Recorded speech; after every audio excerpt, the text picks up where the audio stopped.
Hi, welcome to Commissioner's Corner. I'm Commissioner Charlotte Garrido. Last time we talked about the food system. We had members of the Food Policy Council to walk us through what the food system is and why it's important for Kitsap County. If you'll recall, we talked about 5 elements of the food system. They are, first of all, production, which is growing the food. Processing, which is adding value or even preparing it for the market. Distribution is third. How does it get from where it was grown or processed to the eaters?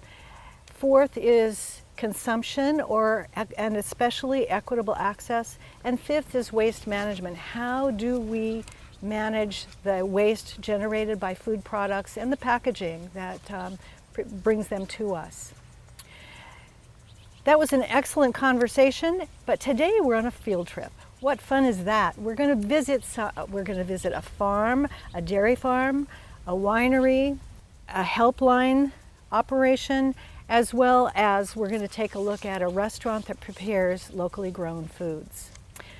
I hope you enjoy today's program, but we're going to start at Fernwood Creamery, which is owned and operated by Todd and Kelly Krause. Todd, why don't you tell us a little bit about what we're seeing here and how long you've been doing it? Sure. Well, we've started the dairy in 2011. I grew up on a dairy farm, and my wife said that she always wanted to milk a cow. She grew up in Paulsbo, and I told her she had no idea what she was talking about, that she did not want to milk cows. But she persisted, and so I said, well, if we're going to have one cow, we might as well have 10. We currently have 7.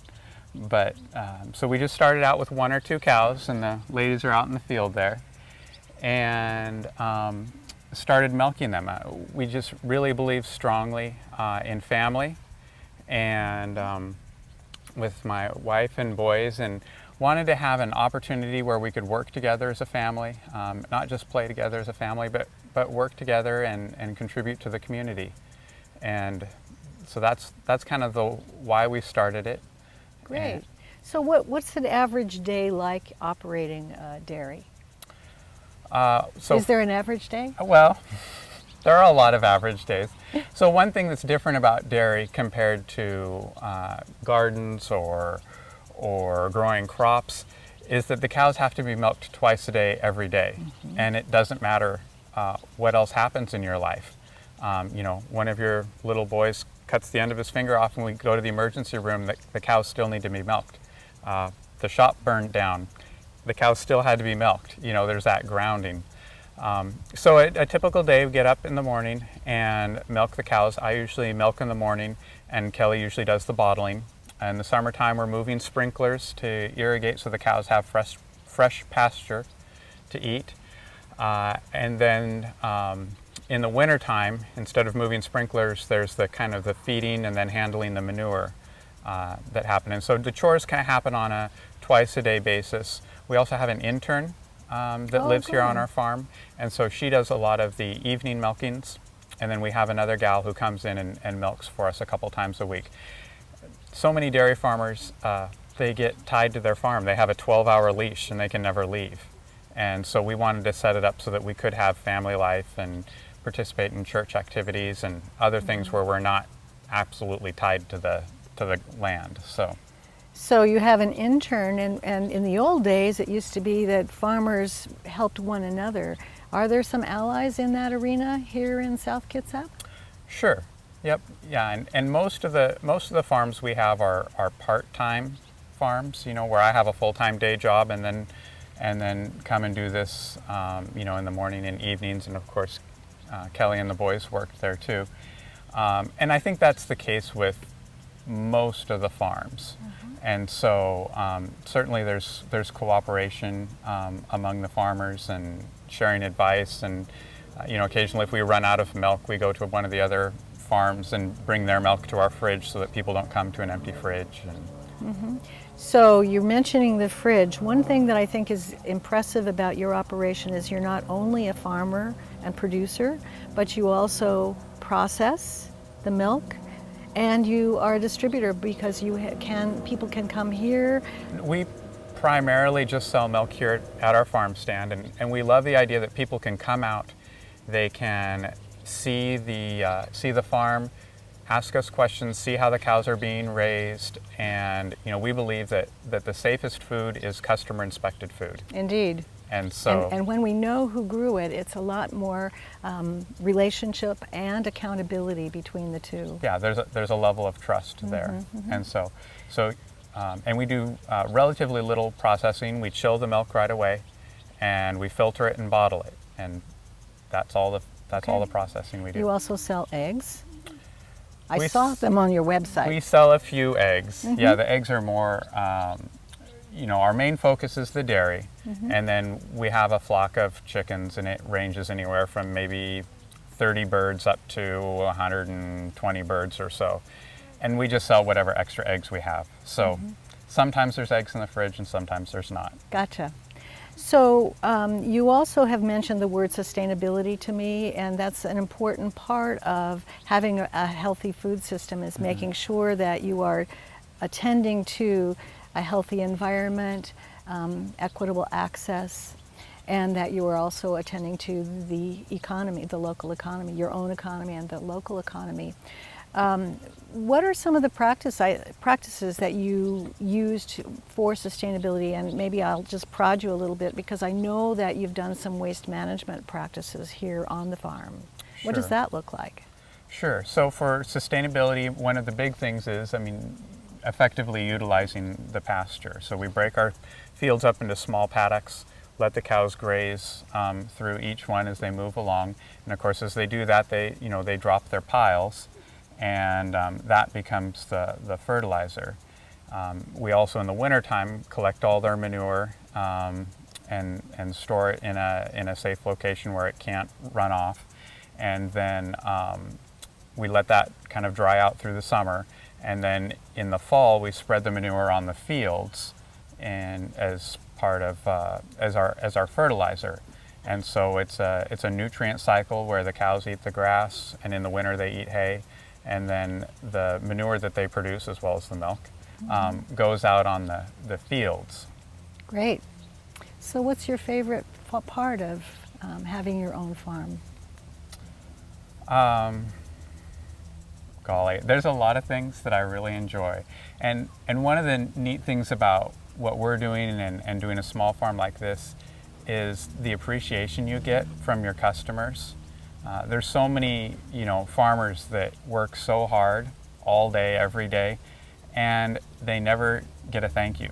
They never see people appreciating. Where here, all the time we have our customers stopping by and thanking us for what we do, and as though it's a business, right?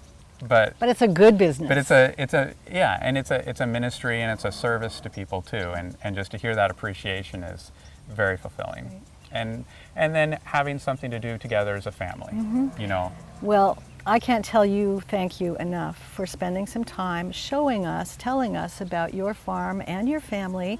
I want to show off your family if I could. Absolutely. But we're really grateful, and I believe that it's going to enrich the lives of the people who are watching today to know that we have this kind of a business operation in South Kitsap County. Well, thank you. Yeah. Come on. There you go. We're at South Kitsap Helpline now, talking with Jennifer Hardison, the Executive Director of South Kitsap Helpline. Why don't you tell us a little bit about what South Kitsap Helpline does? South Kitsap Helpline is a hunger relief agency here in our Port Orchard community that's been serving our community since 1980 to help people in crisis that need help with food. And how many clients do you think that you have on an ongoing basis? On average, annually we serve more than 50,000 local children, adults, and senior citizens. Every month it ranges between 4,000 and 5,000 on average. Wow. That's a statement all by itself, isn't it? Yeah. Right. So we're at the nursery now. Could you tell us a little bit about how having acquired the nursery has changed your service delivery model? The nursery has been an amazing opportunity for us. When I began working at South Kitsap Helpline in 2001, 2002, we got very rarely did we receive fresh produce donations. It was all very shelf-stable foods, ramens, day-old breads and pastries. And so in the early 2000s, we really sort of looked at our model and wanted to really start to help people, but help them in a better way. We were solving one problem, hunger, but we were creating other problems like diabetes and obesity for our clients by not having this access to fresh produce. And so Food Lifeline, which is one of our partner agencies, began a program called Grocery Rescue. And we started getting donations in the late 2000s of fresh produce. And that was a great benefit. But we knew we could do better too. And then when the opportunity for the nursery came up, it would have just been foolish for us not to take advantage of that. And since then, in 2010 was when we acquired the nursery. We've been growing fresh produce ever since, and in an abundance. Was that a steep learning curve for you, changing the way that you operate the office? Yes, definitely. It was adding a completely new business model to our existing food service model. We'd had a thrift store prior to that, and so it was definitely different. The nursery smells a lot better than a thrift store smells. So, and we get a lot of fresh produce now. So. That's good. And so, how did you make the transition? Did you have volunteers, or? We had volunteers the first year, and we grew a beautiful garden the first year. At the time, didn't really know what we were doing. We were, like you said, it was definitely a steep learning curve, and we had beautiful produce that tasted terrible because it was grown in sawdust-like soil, because the nursery had used the gardens for displays, and so plants and shrubs were in pots. And so let's just say it's a good thing that I'm not the person that does our growing, or we'd still be growing things that don't taste very good. I have to comment, though, that I saw you when I came by the other day out weeding and tending to quite a few plants. So a little bit. I help out every now and then. They let me help out every now and then. Oh, great. As long as I don't do too much damage. So let's go back to the actual service that you deliver. Are there favorite products, favorite fruits and vegetables that some of your clients request? Just sort of like the things that you use in your own home, things that are easy to cook. A lot of our people are in transition and don't always have a stove readily available to them. People have their power shut off, so they don't have electricity. So things that are really easy to cook and prepare are really popular usually. Do people ask for maybe recipes or suggestions on how to use the food? And most of the time when we do have produce, we send something out that people can take with them. Easy recipes, ways to prepare, to help them preserve. We get a lot of things in large quantities that some people can't possibly eat all at once, but so information on how to preserve the food so they can cook it later in the year, that sort of thing. So what do you specialize in the garden? In the garden, what do we specialize in the garden? We grow wonderful tomatoes. Lots of them, I saw. Lots of wonderful tomatoes. We grow cucumbers in our main greenhouse, and those are quite amazing. Big, long English cucumbers, like the length of your arm, that are so delicious, and something that our clients, when we would get produce donations, it wasn't always the nicest. This is like cream of the crop, beautiful produce, and they get first choice. It's really nice. Great. I also saw some beautiful green beans and actually Our purple green beans are wonderful. I ate some the other night. I can testify to the deliciousness of those. And some good-looking pumpkins. And I think I saw some cantaloupe and watermelon over there. And we actually have some watermelon. They brought a watermelon into our offices today and cut it up, and I just had some of that with my lunch, and it was amazing. Really? It was the freshest, most delicious watermelon I think I've ever had. So good That's things. wonderful. So what do you think is the favorite food for people that you do provide from the garden? Probably the tomatoes. I would think the tomatoes. Yeah. Because you have the little ones and some the large fairly big ones and all in between. Yeah, definitely. They're really fresh and just taste better than anything that you can buy in the store, I think. Yeah. So what else should we know about this wonderful service that South Kitsap Helpline offers to the South Kitsap community? Thank you. Well, we're a community-supported organization. We wouldn't be able to do anything without the help from the people in our community that help by donating items for us to give out through the food bank, for the people that come to purchase our plants and flowers that help to support our operations. As a nonprofit, people sometimes think you get everything for free. We have to Yes. make a little bit of money to be able to put money in our gas tanks to go pick up food. We can't put fresh tomatoes in our gas tank. So, you know, it helps very much to have people support us in a lot of different ways. Great. So we're Thank you grateful. so much for spending some time with us today, talking about how important the food system is to all people in Kitsap County and how well you serve the residents of South Kitsap. Thanks again. Thank you very much. Appreciate And it. thanks for letting us walk around the nursery. It's Anytime. beautiful. Thank you very much. We're here with Chef Chris now at Bay Street Bistro. Chris has brought amazing, delicious, and beautiful local foods here to the Bay Street Bistro. It's very impressive, and I wanted to ask you, Chris, what interested you in becoming involved with so much local food? I think that it just had to do with my foundation of being local to this area and realizing what a gold mine we are here in resources, and the fact that it's definitely something that needs more attention. You know, everyone in this whole entire county should realize when they go to purchase any fresh produce, why am I not purchasing something that's available in my local area? I mean, it's immensely good for your health. It's good for the health of our society and our entire region to be supporting this local food, and knowing these people personally as being a member of the community. That's why I put my passion behind that as well, and to be able to elevate the cuisine here within the restaurant to match the quality of the food that our county can produce. Well, thank you. That's really a wonderful direction for us all to recognize. So I want to showcase some of your talents a little bit, but why don't you tell me, where do you buy some of the local produce, or where do you procure it? I have been recently trying to focus on my public market that's right here across the street, my Port Orchard Farmers Market. I've been working with a variety of the farmers. I haven't yet to work with every single one, I don't know, but I'm working towards that. Specifically, a few people that I work with that are available at our farmers market are Hayton Family Farms. They are the procurers of all the fresh berries from Mount Vernon, Washington. I buy all of our berries from them.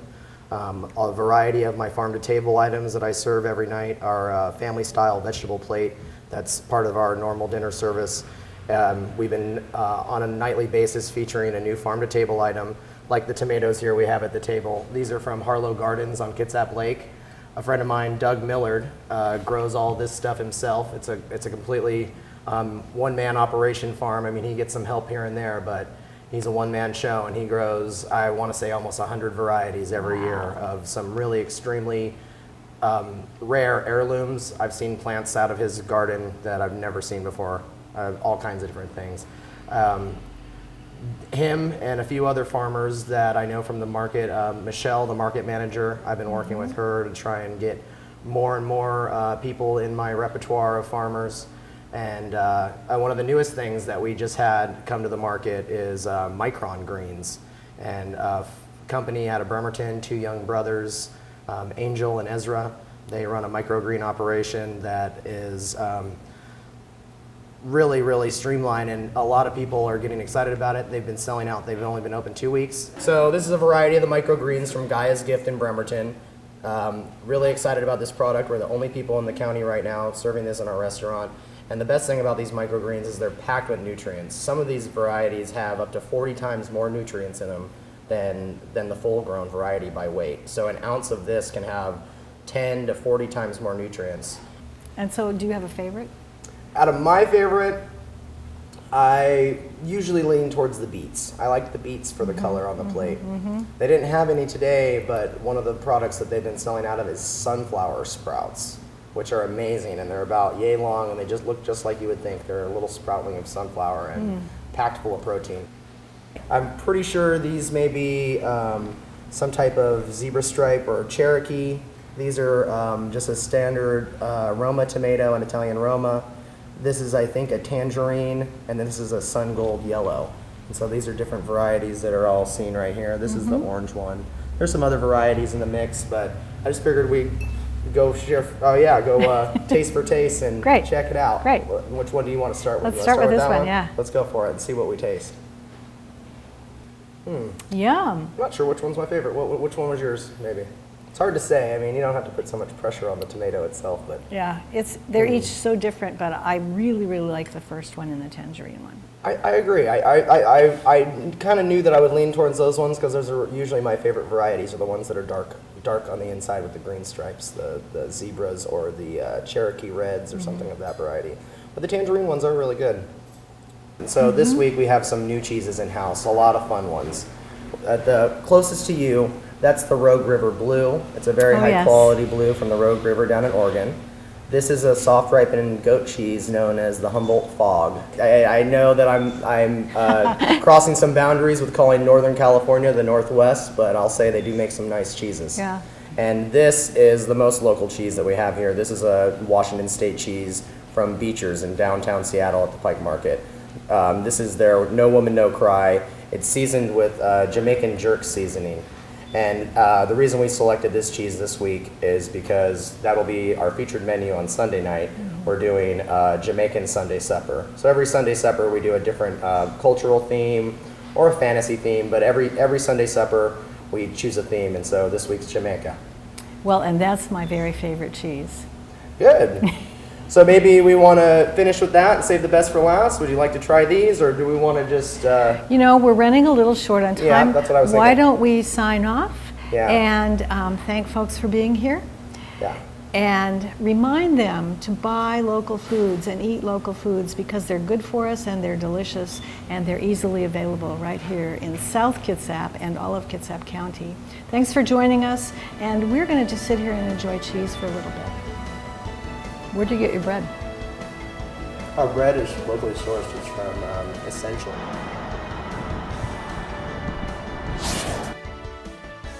We're here at Olalla Valley Winery, owned by Joe and Connie Circa. So this is a beautiful location. You love local products and you grow your own grapes and berries for wine. Can you tell us a little bit more about your winery? Yeah, we started in '89 planting German hybrid grapes, and since then we've pulled them out. And then ever since that time we've been planting little blocks of grapes, usually different varieties. And so right now we're growing 7 varieties of grapes. Gauliba, Cabernet Franc, Merlot, Syrah, Viognier, Pinot Gris, Pinot Noir, and Gewürztraminer. And then we also grow Marionberries, blackberries, and we make apple wine and boysenberry wine, loganberry wine, and occasionally lavender wine. Ooh, I haven't tasted So we're that busy. one.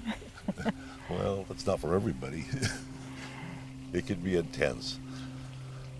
And we also grow vegetables, of course flowers. We love growing flowers, lots of different fruits. That's about it. It keeps us busy. It's my wife Connie and I. Occasionally we get help, but not very often. Well, I every time I stop over, you look very, very busy. I'm interested, though. I mean, we've talked to another farmer, and the processing of grapes or berries into wine is a pretty involved process, isn't it? How many steps are there, and how long does it take? Yeah, well, here we have to keep it simple because we have to rely on outside people to come help us pick. And once they're picked, I do the processing, Connie and I. But the majority of the work is picking because it's all hand-picked. And we've reduced it to make it simple. Everything, all our equipment has wheels on it. We use is radial good. flyer wagons, and we put our picking boxes in the wagons.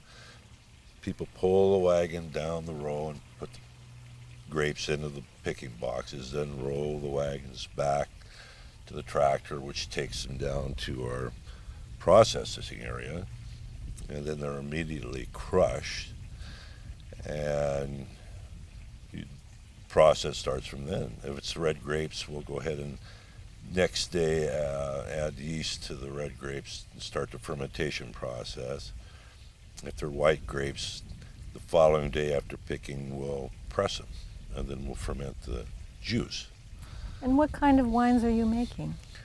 Well, we make rosés, we make a full-bodied reds, we make our whites are real fruity. We make fruit-forward wines. All our wines, we emphasize the fruit, not the tannin. So we want our wines to be smooth. That would appeal to everybody. Well, I've had the ability to test some of your wines, and I really do enjoy them. But you listed a lot more wines and ingredients in your wines than I think that I've tried. Do you think we're going to be able to take a look at your tasting room? Oh, sure. Yeah. Yeah, we can go up and look. We have some wines up there now. We're open for business until after Labor Day. Great. And then I think at that time we'll be picking our first variety. So we're running a little short on time, but I'm really curious, what's your favorite part of having a winery and working together? You and Connie. Well, my favorite part is and it takes a long time to find out, is once the vines begin growing, at the end of the year, to go out and test your grapes and found out that the grapes are as best as they can be. Mm-hmm. And so, the wine is going to be the best that you can make. And sometimes we're there and sometimes we're not quite there, but. And actually, I've had the luxury of seeing you when you are really, really pleased too. Connie, what do you like? My favorite part, I would say, would be our tasting room, meeting the people that come to our tasting room and listening to their stories and talking. Sometimes they'll stay 2 and 3 hours. And after we do the wine tasting, we go for a tour. We go out to the grapes, the vineyard, we go around the gardens. And then harvest time, I love harvest time because we have so many volunteers that come. And I get to do the cooking. We have snacks in the morning after we talk for a little bit or pick out in the vineyard. And then in the afternoon, we have a luncheon, usually something European, serve our wine. It is a good time. Oh, thank you both. Thank you both for talking with me today. Let's take a stroll around and then let's take a look at that tasting room. Thank you for joining us today on our field trip to see some of the local food system. As you can see, we have lots of wonderful products right here in South Kitsap County. Someday we'll take a bigger trip across the entire county, but in the meantime I want to give a great big thank you to Fernwood Creamery, to Helpline, to the Bay Street Bistro, and to the Olalla Valley Vineyard. And thanks again for joining us. See you next time on Commissioner's Corner.